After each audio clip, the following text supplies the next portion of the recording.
Hi guys! Welcome to my vlog. So yan, ang pag-uusapan naman natin for today's video is yung concern ng mga kababayan natin na aplikante papuntang Poland sa Pilipinas. So sa ngayon guys is talagang pahirapan pa rin ang pagkuha ng visa appearance slot, although na-complain na siya, ganun pa rin ang sistema. So marami sa kababayan natin is na nakaranas ng mga refuse sa visa nung time na nagpa-interview sila. So, meron din na nawawalan ng pag-asa kasi nga daw nakadalawang refuse na sila, baka daw wala na daw talagang pag-asa. So, ang sabi ko naman ganito, alam nyo ba guys, as long na valid ang working permit nyo, pwede kayo mag-try sa visa appearance. Hanggat hindi yan na-expired, pwede pa yan. Although nare-refuse kayo, mas maiging alamin nyo kung ano talaga yung reason bakit kayo na-refuse. Baka may problema sa dokumento nyo or sa interview sa inyo, yun ang alamin nyo. Pero yung pag-uusapan natin sa working permit, as long valid yan, pwede kayo magpa-interview.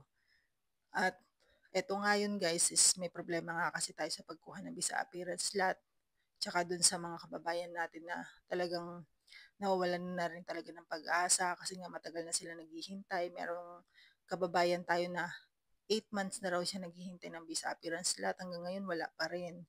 So, eto ngayon guys, kung sa tingin nyo is gusto nyo na talagang umalis at ganun pa rin ang kalakaran at meron naman kayong budget, magbayad na lang kayo sa mga nagpapabayad kasi nga wala na tayong ibang option para kumuha ng visa appearance slot kasi ganun na talaga yung naging kalakaran ngayon sa Pilipinas.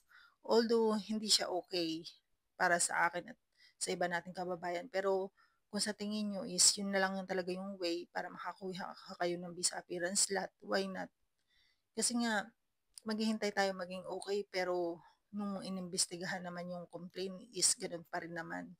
So, much better is mag-decide tayo kung mag-grab tayo sa ganung opportunity or hindi. Nasa sa inyo po yun. Pero kung ako sa inyo, since nakapag-apply na kayo, ba't pa kayo mag stop? Pwede nyo naman ituloy yan. Although, pahirapan na rin talaga ang pagpasok ngayon sa Poland gawa ng ganyang problema sa visa. Pero wag po tayo mag-give up. Ituloy nyo lang yan kunggat kaya.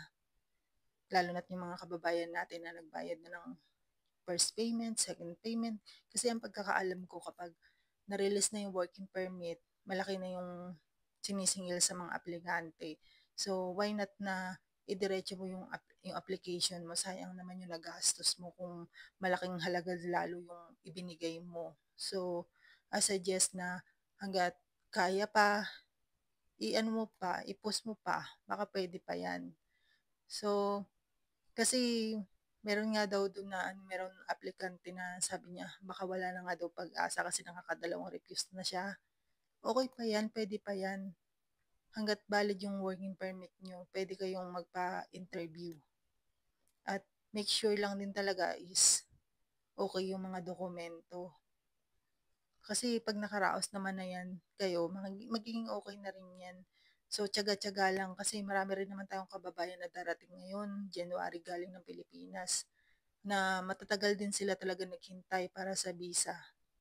So, buti naman nakaraos na rin sila at parating na nga ngayon January. Marami tayong kababayan na darating na January na mga nag-message sa akin na hindi rin okay yung naging experience nila sa pagkuha ng visa appearance slot, which is yung iba nagbayad, yung iba hindi naman.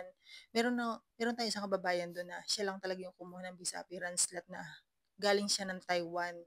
So, yung agency niya sa Taiwan, merong ka-tie up sa Pilipinas. Pero siya pa rin yung kumuha ng visa appearance slot niya kasi nga yung mga agency sa Pilipinas halos nag-give up na sila sa pagkuha ng visa appearance slot kasi nga hirap na rin sila. Kaya marami rin na rin talagang mga agency sa Pilipinas ang nagba-back out na papuntang Poland or hindi na tumatanggap na aplikante papuntang Poland. Kaya kung kayo mag-a-apply kayo ng Poland sa panahon ngayon is pag-isipan niyo mabuti kasi nga mahirap talaga yung sitwasyon ngayon sa pag-a-apply. Siguro sa susunod na taon or mga hindi natin masabi magiging okay din yan. Pero kung sa tingin mo na nagbabalak ka ngayon, pag-isipan mo maigi kung ipupus mo. Pero para sa akin, kung naumpisahan mo na yung application, ituloy mo na yan. Huwag mo na i-back out. So, ayun lang guys. Thank you for watching.